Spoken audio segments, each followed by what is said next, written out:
If you have any questions, anything that you'd like us to further explain, discuss, talk about, or whatever, please put that either in the chat or in the Q&A box. That would be really great help. We want to design this thing to be very interactive so that we don't just give you more confusion and more data, but we can talk specifics and kind of work through some of it as well. Also, we have created a MailChimp mailing list for this whole series, because we realized that when you sign up for one webinar, it does not automatically sign you up for all the rest of them. And so I don't know how we got you to register for this, whether it was in an email or a Facebook post or a group or a friend of a friend of a friend of a friend. And so it's real hard to get you back.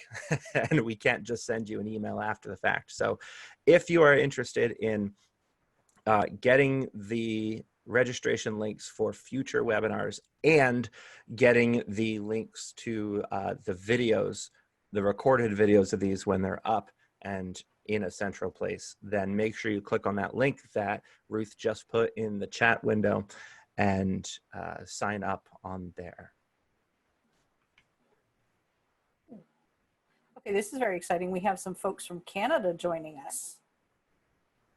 Welcome. Yes, and please share this link. You know, just because it's being hosted by the United Church of Christ does not mean that it's not valuable to have the conversation with folks from all different denominations and faiths, because you know we're all in this together, and we're all facing some of the same questions. And you know, friends from other denominations may raise questions that we don't even think about that are important for us to have. So, by all means, invite your clergy colleagues in your area. Invite your clergy colleagues that you went to seminary with. You know, we welcome everybody. We're not allowed to go to Canada right now, right? I just read an article about thousands of tourists being turned away at the border because they're still trying to go over there for tourism's sake, and the rest of the world is going, no, no Americans, please. No. Exactly. Well, and apparently there was a border crossing in Arizona where the folks on the Mexican side just parked their cars across the street to keep the Americans from coming in. Well, there you go. Okay, so Ruth Gallett just asked a really good question, and it is about the email of the link to our email listing. And Brooks Burnt, who is our contact and our very helpful friend in the UCC national offices, has offered to send that out to everybody who registered for last week and this week. So you can watch for email from him with the link to this. And yeah, we can't do that every week. We have policies against that because it ends up being kind of spammy, but we are making an exception for this one because we're making our own mailing list. So for those of you who were not with us last week, welcome, welcome, welcome. Just a brief introduction to who we are and what we're doing. I am the Reverend Zach Jackson, pastor at Community UCC in Reading, Pennsylvania, also host of the Down the Wormhole podcast, exploration of science and religion. One of the members of the UCC Science and Technology Network, along with my good friend Ruth, who will introduce yourself now. So I am the outgoing interim pastor of First Church of Christ Congregational UCC in North Conway, New Hampshire. My last Sunday is July 26th here, and then on August the 15th, I will become the interim pastor at the Congregational Church in Mansfield, Massachusetts. And so one of the reasons that we are working on outdoor worship here is because we are doing a pastoral transition. And we want a chance for people to have good, healthy closure with me, and also to actually meet the incoming pastor, because we did our candidating stuff all by virtual Zoom and YouTube. So I'm just putting up a reminder here for everybody in the chat window. It's very helpful if you will use the Q&A for topical questions, because we are actually also keeping a good list of questions to be answered in future episodes, or things that we need to find more information for before we can give you really good answers to them, or good ideas for further conversation with your churches. Yeah. So last week we talked about masks and mask usage and face shields and whatnot. This week we wanted to talk about outdoor worship versus indoor worship. What are the various risks, the rewards associated with it? What are the logistical issues that maybe we haven't thought all the way through yet? Some of the legal issues, some of the just good neighbor policies as well. So in addition to talking about the science behind this, we also want to be brainstorming new and beautiful ways to do worship in this time. And so there's worshiping outside gives us all kinds of new opportunities that we didn't have before. So there'll be a time where I'll ask about what you're doing and what you're dreaming up and what you're imagining, and just be thinking about that as well. So I think it's important, as we're talking about COVID, to understand what it is. So I brought a visual. This is not the virus, which, by the way, just for naming purposes, COVID-19 is the sickness that you get from the virus. It stands for Coronavirus Disease 2019, because that's when it started. The virus itself is called SARS-CoV-2, as in Severe Acute Respiratory Syndrome Coronavirus Part 2, Electric Boogaloo. It is a somewhat indirect sequel from the last SARS that was deadlier, but less, it spread less. So coronaviruses are called that because they have this corona around them. It looks kind of like the sun, right? And there's three main parts to a coronavirus. There's the protein spike, which are these guys. This is what, when you breathe it in, connects with the receptors in your respiratory system, and then it parks in there. It's like Velcro. And it just so happens that the SARS-CoV-2 virus spikes are remarkably similar to the receptors in the human respiratory system. Like, that's why it's so contagious, because you only need a little bit to get in there, and most of the time it plugs right in. And what it does when it plugs in is that the next layer, the blue layer here, is a lipid bilayer, which just is fancy talk for it's a circle of fat, and it is the protective shield for the RNA inside, which is like DNA, like you have. That's your blueprints. RNA is that cut in half. It's the blueprints for making more of itself. It's just it's a computer virus for the body. I guess that's why they're both viruses. So it plugs in to the receptors. It sends the RNA through the receptors into your body, and then puts out the marching orders to make more of itself within your body. And then your immune system kicks in and it fights back, and that's when you get sick. So this is the reason, first of all, why washing your hands works, because soap breaks down fat, right? And or fat and oils. You've seen those heart-wrenching pictures of ducks, baby ducks, that are being washed with Dove soap after an oil leak, because this is what soap does. So if you wash your hands, you can degrade that lipid bilayer in there, and then the RNA inside is exposed to the elements, and it's just proteins, and so it just falls apart. And without the whole system, it can't infect. This is one of the reasons also why it's been really hard for scientists to discover if the virus is truly airborne or if it's existing in droplets. Because when we find it, we don't just find this.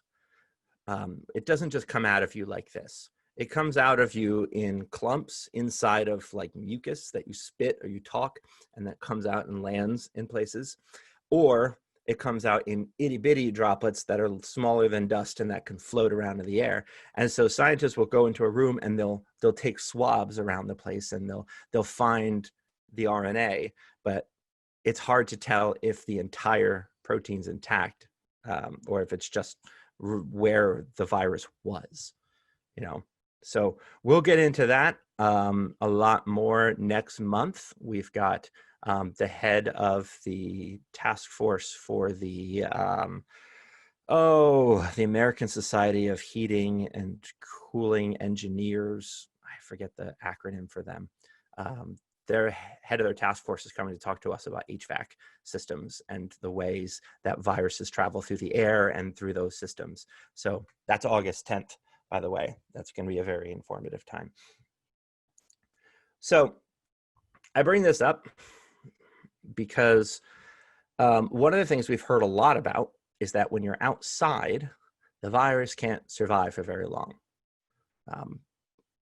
Also worth noting, it's not alive, but we use those words because saying it doesn't remain viable just is very jargony.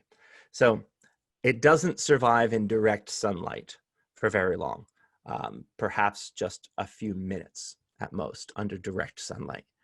And so this is why you might see hospitals using UV lights to clean rooms. The other problem with UV is it not only dries up and kills the virus particle, but it also does the same thing to your body. And which is, why people get skin cancer and all of that. So we can't just run around with UV lights and blast people with them and clean the world. There's some developments in some wavelengths that are going to be helpful, but that's still expensive and a little bit way out. So there's been some really interesting studies recently, particularly about predicting the spread in new places. One of them was done by JP Morgan Chase, in which they analyzed, I think, 30 million credit cards and found a direct correlation between in-person restaurants, so people who swipe their cards at a restaurant, and then a spike in cases within 3 weeks. And they were very careful to say, because the Restaurant Association came out at them swaying, that is not causative. Correlation does not equal causation.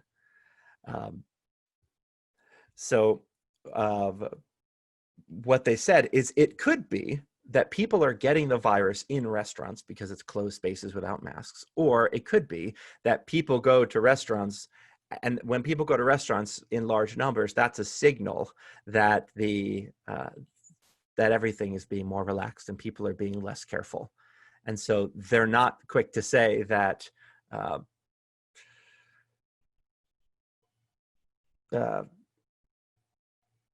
don't go to restaurants because that's why all the spikes are happening. But they are saying that when people are more likely to go inside and sit for a while and do the things that they used to do, the virus tends to spike in those places. Alternatively, to date, there does not seem to have been a significant spike in any of the top 35 cities where there were large-scale Black Lives Matter protests. And these are the most populated cities. There was a study recently that's not been peer-reviewed. So we talked about this last week, how troubling that can be. But anecdotally as well, they're seeing that there was not a huge spike after those, which several reasons. Most people wore masks, which if you're at a protest where you're protesting the police, most people wear masks anyway because they don't want to get ID'd. And they were outside and they kept moving. Those are the big things. They weren't congregated in one place. And so there was a lot more airflow, and anyone who may have been affected wasn't depositing a lot in one specific place. So it was outside, so things were getting disinfected. People were moving, they wore masks. That helped a lot. The other bit that hasn't quite been teased out yet is that where there was civil unrest in those places, more people stayed home who would have otherwise been out and about. So there may be some causation there as well as helping to offset the numbers.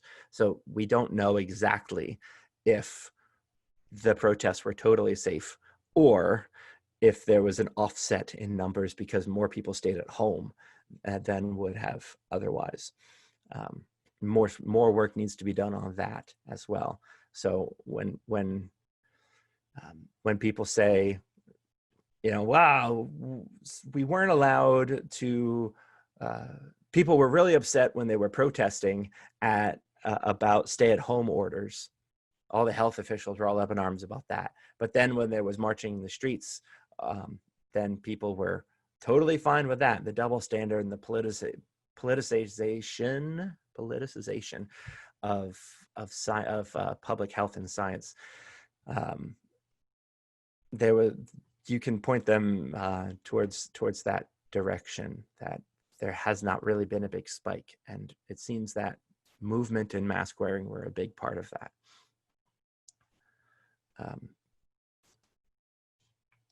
Ruth, did you have anything you wanted to add to those?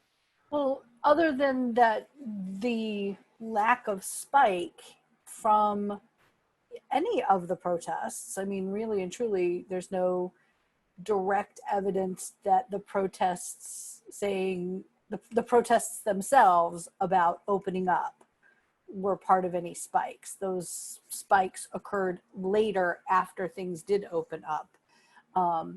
And then the relative lack of spike in occurrences in the places where there were these protests, including right here in our town, are part and parcel of why there's a little bit of more comfort in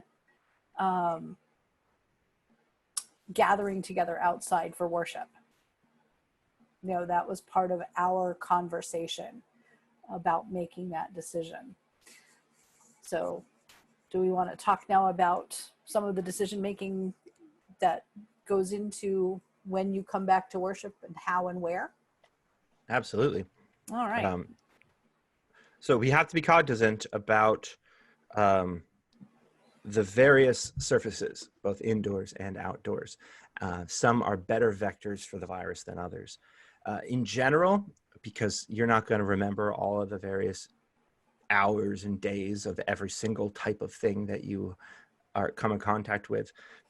If something is hard and smooth, like this table with glass, it will be a better place for the virus to hang out for longer. For example, metal like doorknobs and jewelry and silverware, they have found viable viruses on there 5 days after it was originally deposited there. Plastic, 2 to 3 days. But then as you get to something that is more porous, cardboard, for example, 24 hours, same with paper. So that's why we're not as worried about getting it through the mail as you are about getting it on elevator buttons.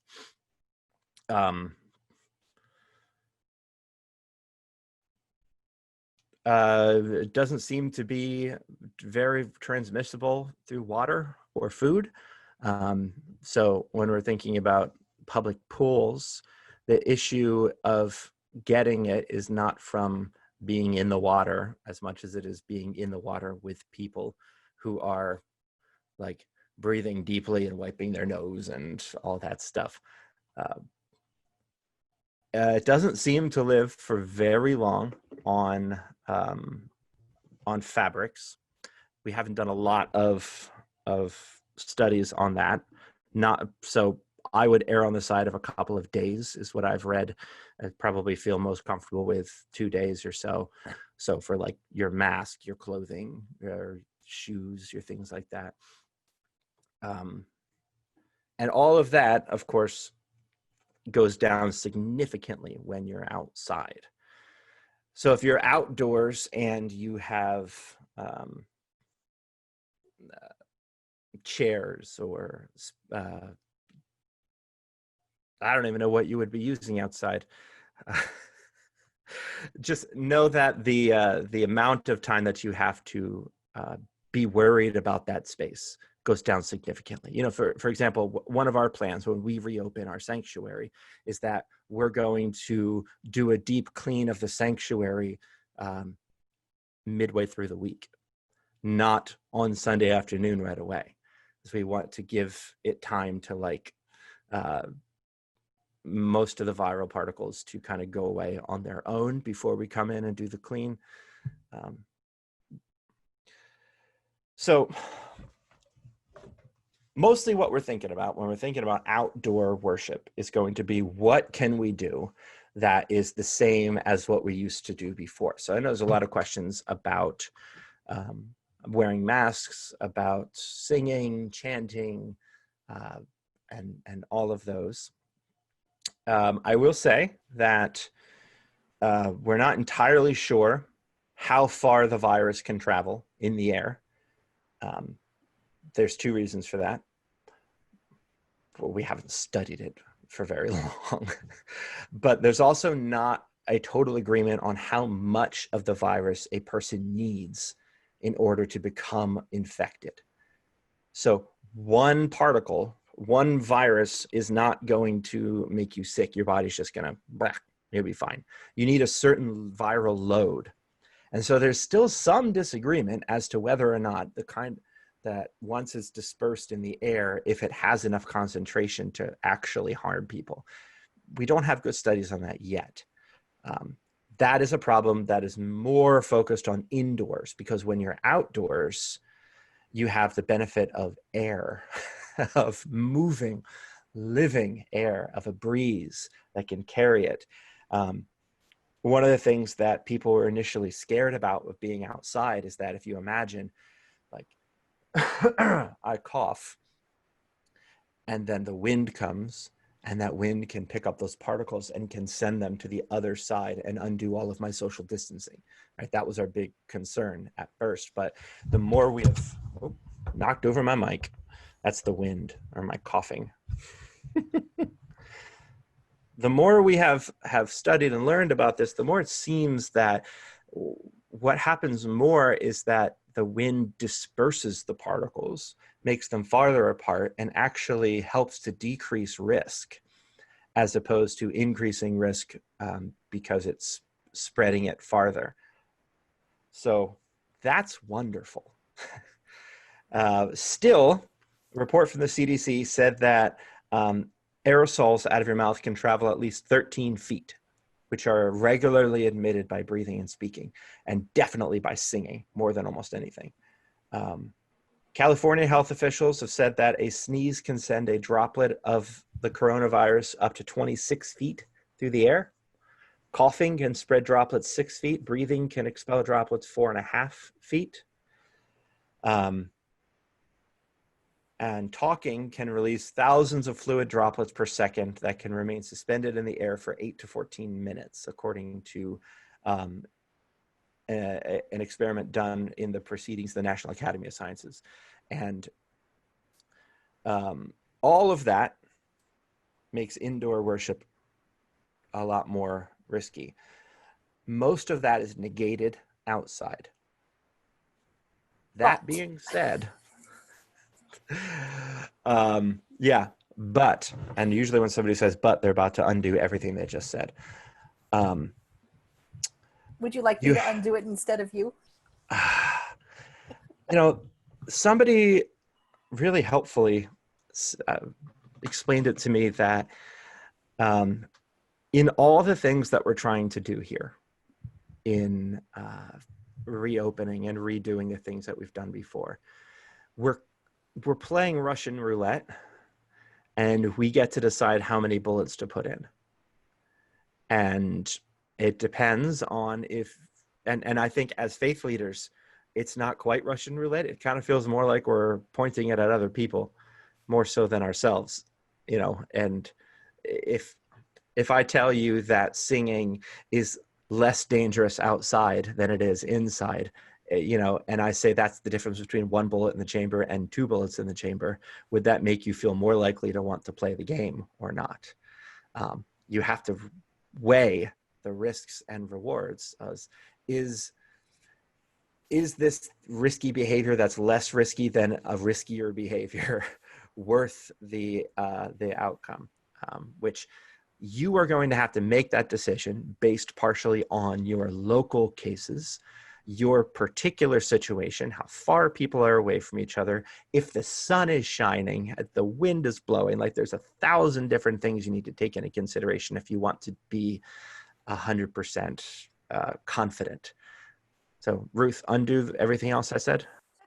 Well, I was going to say, so in our particular circumstance, and those of you who were on the webinar last week know this, we were actually allowed to gather 10 or fewer people, and our choir had been coming together in our very well ventilated indoor space to sing very properly socially distanced, because our case count was very, very low in both the county and the town. About half the diaconate is in the choir, and when we had our conversation about what outdoor worship should look like, we decided that we were not going to sing in the outdoor worship services, even though we were going to be asking everybody to mask, for two reasons. Number one, we weren't entirely sure that having that many more people would be safe, even outside, as safe even outside as having 10 or fewer voices inside in our particular circumstance. And number two, it's good preparation for what we're not going to be able to do when we go back inside. So rather than setting an expectation of, oh, this is what worship is going to look like in Corona tide, thank you, Zach, for that lovely coinage, we decided that we're just going to have a different use of music in our service. So we made the particular decision that when we resume outdoor worship, we're going to do that. And if we can't have worship this weekend, which it looks like we're not going to be able to, because it looks like a complete washout, because, you know, you also have to factor weather in. I'm going to structure the video service the same way that the outdoor service is going to be structured. So it's going to look like the service we were going to have outside. And I will do that for any service that subsequently gets canceled for whatever reason, to begin helping people understand how the service is going to be different regardless of whether it's inside or outside. So the answer to the question about singing or chanting together does come down to what you feel comfortable doing. I will note that the Capitol Fourth performances that were done live on PBS on Saturday night had socially distanced singers outside, not wearing masks, singing into microphones. I don't know whether each of them were tested for positivity before they were allowed to sing or not. But, you know, that was up to, I think the largest group I saw was 10 singers standing in a formation. You know, and they're— That is a suggestion that the Barbershop Quartet Society of America made, is that if you have 4 singers, like it's a quartet, and you can still hear each other if you're practicing outside together, and it will have minimal risk. Mm-hmm. The issue for me when it comes to congregational singing is that it's not 4 people. At that point, you're talking about 50 people who are all singing together, and you know, those droplets may only live a few minutes, but if those droplets are raining down on people and you're breathing them in, or they're landing on your hands and you're touching your face or adjusting your mask or whatnot, there is still a risk. There is a lower risk, much lower risk, but it is still very much a risk. So I want to make that crystal clear. Yes. And yes. Wearing of face coverings while singing does help to decrease the droplets that come out of your mouth, but it does nothing to prevent the aerosols So the difference between that is the droplets are the stuff you can see. You know, you watch a preacher who's really getting into it, or if any of you have watched Hamilton recently, since it was on Disney Plus, and you see the really close-up shots of the people singing their hearts out and their mouths are just spewing all of this stuff, those are the droplets. The aerosols are the ones you can't see because they're small enough that they can float through the air. The mask won't really stop those, which is what's a lot of what's produced when you sing. So yeah, that's a concern. Exactly. Mary asks that, she says she is concerned about the ability to hear outside. And this PA is something systems. that I would love to take a minute and talk to you all about the various potentials and issues around amplification and radio transmission.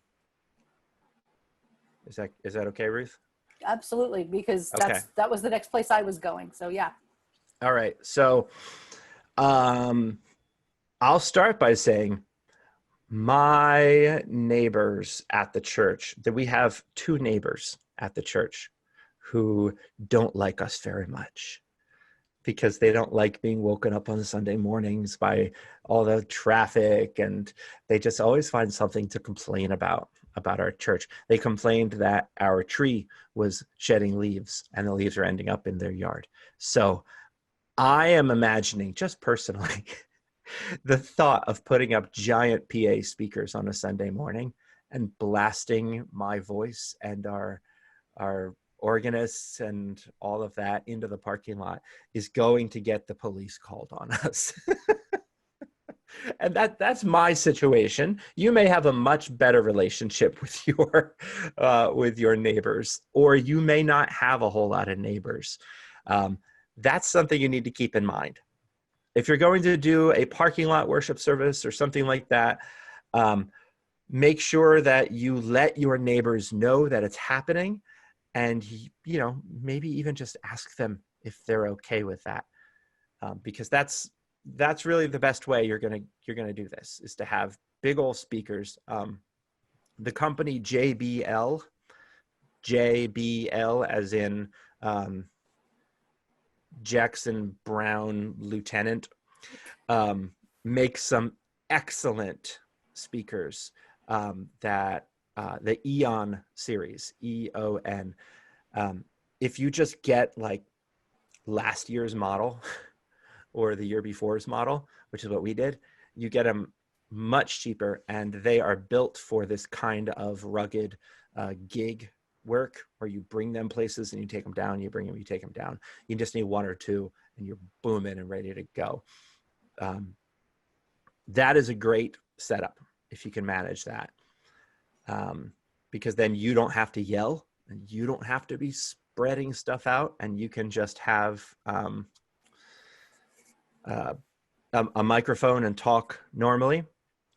The other thing I've seen people do is do drive-in church services. They were doing this back when we had first got shut down around Easter time, where the pastor is hooked up to an FM transmitter. Everyone drives up and they tune their stations to that channel. Now, in the spring when they did this, it was not very hot, whereas now it's super hot in most of these places. And so you're going to want to have your air conditioners on, which means you're going to have a parking lot filled with cars idling for an hour, which, as somebody who is in love with the world, and I'm sure that the Reverend Dr. Brooks Burnt, who is hosting this meeting, who is our environmental justice minister, is over there shaking his head and cringing in the corner at the thought of our churches doing that. So something to keep in mind. Also, most pastors that I know that went ahead and did that bought their transmitters from Amazon. Chances are you are breaking the law. There are very specific laws that the FCC has put out called Part 15. So just Google FCC Part 15, and what those are devices that are able to transmit radio signals without a license, which I'm assuming most of you don't have a commercial license to broadcast radio. And for those, you're looking at 0.01 microwatts of power for FM, which most of the ones you'll see are like 7 watts, which is exponentially larger. Like the ones they'll advertise themselves that you can broadcast for 2 miles, 10 miles, and just make sure you're not interfering with anyone. If you're following FCC guidelines, you should only be able to broadcast about 200 feet. Anything beyond 200 feet, you're breaking FCC guidelines. And it's not just because you're messing up someone else's radio station. You could also be interfering with police scanners, with baby monitors and telephones, and just all of the systems that are flying around the world right now. And if you get caught, they're probably going to ask you nicely to take it down. And then if you do it again, there's a $10,000 fine. And then if you do it again, it's a $75,000 fine and jail time. So President Trump signed a new pirate radio law into law in February, I think, that carries some very, very strict punishment. So generally speaking, if you're buying it on Amazon, it's too powerful because it's coming from some other country where they don't have these rules. I did so much research into this, and I could not find a single one on Amazon that actually did. And there were ones that even said FCC Part 15 certified. And I go, great, that's wonderful. Show me. And then I would look into the certification numbers, and I couldn't find it, or it looked a little wonky, or I could see, based on the fact they were advertising 1.5 miles of range, this is entirely too powerful. And a part of that is because for radio technology to be given FCC certification, the FCC doesn't actually have to test it, and they don't test them. They don't have the power to do that. So they just trust the manufacturer to send them the documents that said, we did the due diligence, and look, it's all fine. And so a lot of these Chinese and companies and these other places are just creating these broadcasters, and they're even advertising them as FM broadcaster for churches, and they're illegal. And they'll tell you that's legal, but they're not legal. So if you are going to go this route, I would recommend that you find an actual hobby radio company. That we have a whole bunch of them in the United States. Progressive Concepts is one of the big ones. That's Progressive Concepts. But you can just Google Part 15 radio transmitter. They'll cost you anywhere between $300 and $800, and you'll be able to broadcast about 200 feet. So if you put the antenna in the middle of your parking lot, you should be okay. But that's just a warning. Anyone who has been doing this for a while and got their stuff on Amazon, you're probably breaking the law, and you might want to reconsider that. Ruth, you had your finger up. I did, because we have a question about Bluetooth transmitters. And if there are such things that could be put into sound systems. Although I do know that there are some PA systems that come equipped with Bluetooth now for that. And is that a good idea? Because then people could actually, if they have Bluetooth equipped hearing aids, they might be able to use that for hearing aids or for headphones. Well, Bluetooth is about the same range, honestly. But I'm not sure if there are too many devices that can send data to that many devices. Usually, if you have a Bluetooth transmitter, it can really only send to 2 or 3. I could be wrong. There might be some really fancy, expensive ones that are better at that. Your better bet is to use your church's Wi-Fi. Get yourself a Wi-Fi repeater, so that you can make sure the whole parking lot is connected to the Wi-Fi. And then there's 1,000 different options you can use to broadcast audio over your local Wi-Fi. And then you can have people just pull up their phones and pull up the feed and push play, and they can hear you that way if you'd rather do it that way. But then you're also relying on people to have smartphones on them, which, you know, all of these are just one more thing that somebody needs to have.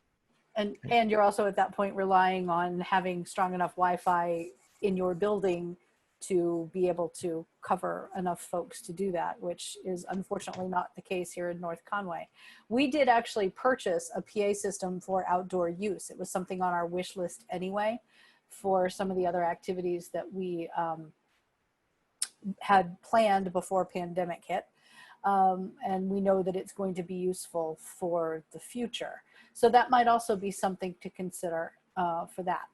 A couple of things that I want to hit, and then we have a question about what outdoor worship might look like, so we can go there. So the question, one of the questions that has been raised is about risk management and insurance for resuming in-person worship. And my best advice on that is to contact your insurance agent. If you are part of the UCC Insurance Board, you should have a conference representative who can help you with that. If you don't receive your insurance through the UCC IB, then you contact your local insurance agent and have them walk you through your policy and to see what other coverage can be added. Because it depends on your state as much as anything in terms of what's available, because insurance laws are different in every state. So it's a good point. We just had a conversation with our representative with Erie Insurance, and we were concerned about getting extra insurance for the outside groups that meet in our church. And he told us that at least at Erie, they're still figuring this out too. They've never dealt with something like this, and so their advice to us was just make your policies clear. And there's not a court in the country who would prosecute you as an organization for somebody else getting sick at one of your gatherings when you made all of the things clear to them. Right. Due diligence is very helpful. We had asked them if we should do like what Trump did and have them all sign a waiver saying they wouldn't sue us. And they laughed at us. We were serious. They laughed at us and they said, no, just communicate clearly, and then the liability's on them. Right. So then we have a question also about pastors and other worship leaders wearing masks throughout the entire service. My answer to that is that I'm going to mask when I'm not speaking. I have not yet decided, and some of it is going to depend on how far away I'm able to be from the front row, whether I'm going to wear my face shield or not when I'm speaking. And that is because I know I have a substantial number of people in the congregation who read my lips when I speak. So that facilitates communication. So that may be a question to think through in terms of your logistics, what your spacing is. And Zach pointed this out last week. If you are up above, your particulates will go farther. So that's something to consider as well. But you know, that would be my best suggestion, is to figure out what your spacing is and then figure out how comfortable it is. The other piece of this is that one of the things we're going to test when we get our PA system is if using a mask with the PA system microphones interferes with the clarity of the microphones, because it may. I have not tested the headset microphone inside the church building, but that's because I know I won't be here again, you know, when inside worship resumes. But that may be something that the settled pastor will have to determine.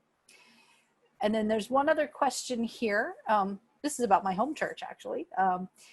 For smaller populations, elderly folks that aren't able to participate via video and that kind of thing, you know, I will say this, that whatever the number of people who are allowed to gather in groups is going to be your guiding mechanism for that. So if your state is still under a 10 or fewer, then a group of 10 or fewer, including the worship leaders.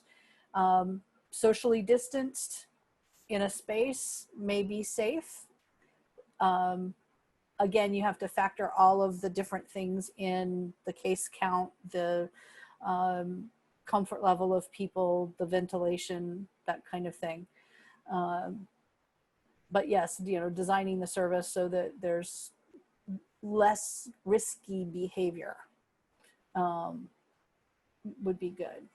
And then we also have an observation that a neighboring church got a special event license through the county to have their outdoor services. So you might want to check with your county folk if there's any implication on that. I know because we're going to be in our own backyard, we don't need to have the permit, but if we were out in the front yard on the front street, we would need a permit here.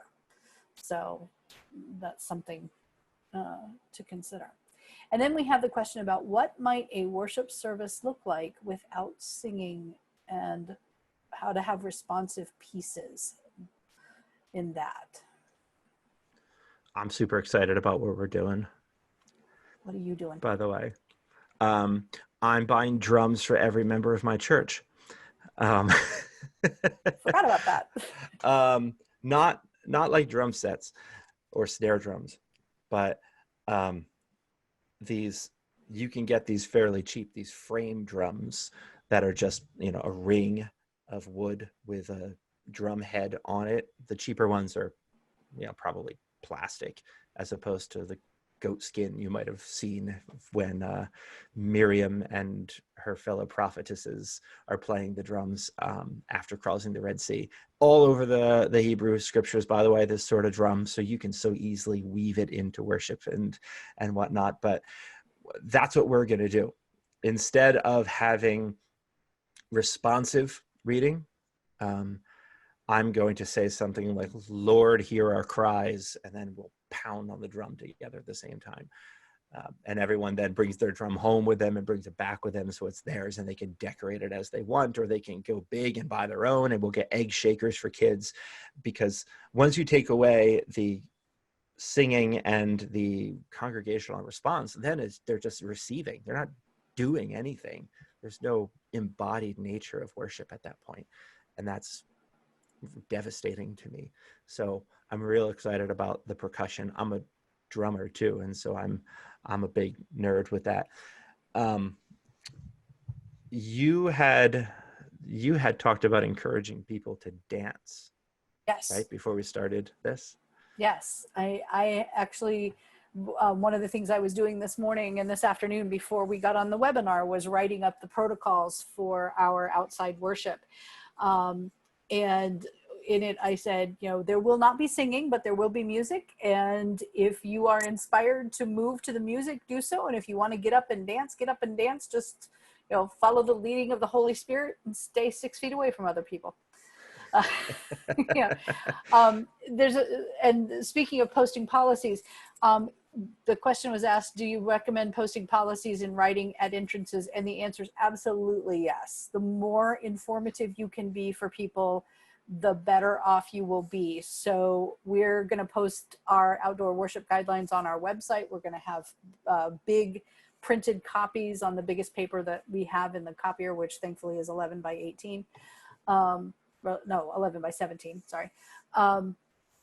We'll do reminders at the beginning of the service. I actually did a PSA at the beginning of our video service yesterday, which I'm going to chop out and put on our website for people to view. I may actually have to re-record it just to cover everything clearly. Just the more you reinforce these things, the better off you're going to be, because then people can't say, well, I didn't know. Well, they can say it, but they'll not be saying it necessarily truthfully. So that's a big part of it. So the question of some examples of what outdoor worship might look like, I'm kind of trying to think of it as a cross between a liturgically deep Sunday morning worship service and a campfire service for Vespers at camp. I'm kind of trying to do that balance mix for outside worship, because I want to keep it shorter Here in New Hampshire, we're used to upper 70s to mid 80s, but we may be getting 90s for most of the rest of the month. And I don't want people sitting out in the sun for an hour baking. I'd rather have them be comfortable for 35 or 40 or 45 minutes of good solid time for that. But of course, campfire always evokes singing, so it's the hard Well, part and there. But Elizabeth Troyer and Sarah Anders in the chat both had mentioned um, breathing meditations and body prayers. I know that my wife Nicole is she will be doing a lot of these as well. She's got some really good body prayers that have to do with focusing on parts of your body and, the moving and the guided meditations. We have one of the members of my church is going to be starting a Tai Chi group, which is great for this because it's not a whole lot of heavy breathing, but it's very intentional in your body. We already have a yoga group that meets there, and we're going to try to integrate some of this in there as well. Before all this pandemic happened, I was connected with a woman who did, what was it? She did yoga with Latin chanting involved in it, and this meditative service in that way. So I think we really we need to rediscover our mystic roots. It's probably not a coincidence that bursts of mysticism tended to happen around bursts of the plague in Europe, because people had to go inside and figure out how to do this by yourselves and inside, and then we rediscovered these meditative, mystical ways of worship. So you can do all that kind of stuff outside just as well as you can do it inside, right? And one of the things that I think it's really important to know is if you have decided in your worship service that you're not going to encourage people to sing, at least at the beginning, my sense is it's probably a really good idea to not include music that people are likely to want to sing to. So if you're using hymn melodies, especially familiar hymn melodies, people are more likely to want to sing to that. So part of our job as worship leaders, I think, is to remove temptation about that, which is, if you have a good core of musicians who can do instrumental music, that kind of thing, you'll probably have it a little easier, or you might be able to find some good meditation music for different things. I think that's really important. Responsive pieces like the Peace of Christ. I can imagine you could get very creative with the Peace of Christ. I mean, let your youth group figure it out. I could just imagine what my youth group at my church back in Pennsylvania would have done with this kind of thing, because we had H1N1, and when we went to the no contact kind of thing, they were all about standing at the doors doing this and kind of, see if I can get in the camera to do it. So they would stand about 3 feet from people and then go up high, praise the Lord, down low, praise the Lord. It was very cool. And it was kind of startling for some of our 80 and 85-year-old folks. And the second week the kids were doing it, they were doing it too. And I was like, wow. So we're getting some questions now about humming along to music. Yeah, and I just want to jump in and say that we have a webinar coming up about singing in particular. This is proving to be the more difficult one to plan, because we wanted to make sure that we had an expert on, and all of the experts who are experts in this are doing webinars until their hair falls out. Yeah. And so finding somebody who can speak authoritatively, who is not already burnt out, has proven to be a little difficult, but we're working it out, and we want to have all the right answers. I mean, the best advice I have heard is that humming is better than singing, but is not good. That you're still producing aerosols. But I'm not an expert, so I don't want to speak authoritatively to that. That is just what I've read the experts say. Important to say that.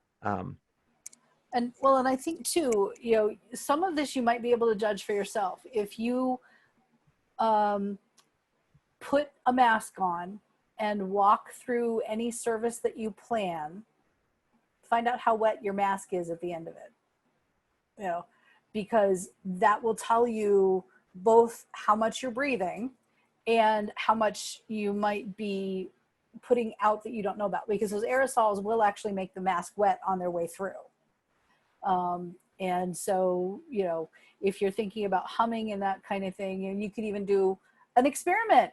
You could do your service with, if you were planning it for a regular service with singing, and sing inside your house with one mask, and then a mask that's exactly the same, do it humming and see what the difference is in your mask.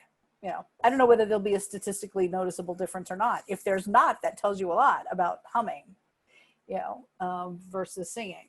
And that might help you make up your minds. You know, one of the things that we want to be clear about is that, you know, we're collecting the best evidence that we have, and we want to make sure that you all know that the science of this is evolving. So something that we think we know now may change. There may be dramatic evidence in a peer-reviewed study that changes the way that we approach things, or that may reinforce what we've known intuitively. So you hang with us and we'll take this journey together, because the road ahead is long, for real. And we are coming up on 4 o'clock. We covered a lot. I just want to reiterate to everybody that we do have a mailing list now. It's on MailChimp. You can also join the UCC Science and Technology Network. We have a page that you can like that's got our MailChimp listing on it. And we also have a group, and the group is active. We try to collect questions through the week on that. And Zach, would you like to tell us what we're doing next week? I would love to tell us what we're doing next week. So next week, we want to talk twofold about how we communicate this pandemic to children. And also, how do we create programming for children in this time? Those are two separate issues, but they're very connected. And so we are having an expert panelist, at least one of them. Ruth is working on some people who are experts in the programming aspect for childhood education. And we'll be having Dr. Ian Binns, who is associate professor of elementary science education at UNC Charlotte. He teaches future science teachers how to teach children about science. So his expertise is so valuable in this, because we have to be able to communicate clearly with what's going on, but also not elicit fear. These are very important developmental years for children. And as we're figuring out what to do about going back to school and church, all these questions are really coming up a lot. And so if you have anyone who has any kids in your life, or if your church has any kids, which I hope it does, then I want to make sure that you are well equipped to do that work well. So that is what we'll be doing next Monday at 3 o'clock Eastern time. Yes. And the last couple of things in the chat are links to the MailChimp mailing list sign up. I promise I will not spam you, but as soon as I have the registration link for next week's webinar, we will send that out. So if you want to go from here to sign up, that would be very helpful. And then the Facebook group link is there. And once you get to the Facebook group, you can find the page pretty easily, or just search for us on Facebook and you'll find us. And we greatly appreciate your continued participation. Like we said, please share the link widely. We will do our best to answer questions. If you have questions for possible future episodes, let us know in Facebook, or you can email. Once you get an email from me, you'll have my email address. And I collect those and collate those for future episodes. So we're very thankful for all of you and for your continuing presence with us. Yeah, I just put a link to the Facebook Thank you. page Yeah, you because got there faster than I did. Facebook's wonky. So the page is just the place where we're posting things. The group is where you can join in conversation and make connections and meet people who are interested in science and faith and all of that good stuff. So Yes. join them both. Yes, absolutely. Absolutely. Thank you all very, very much. Have a wonderful day. Yes. And we appreciate your time. We hope we've made it worthwhile.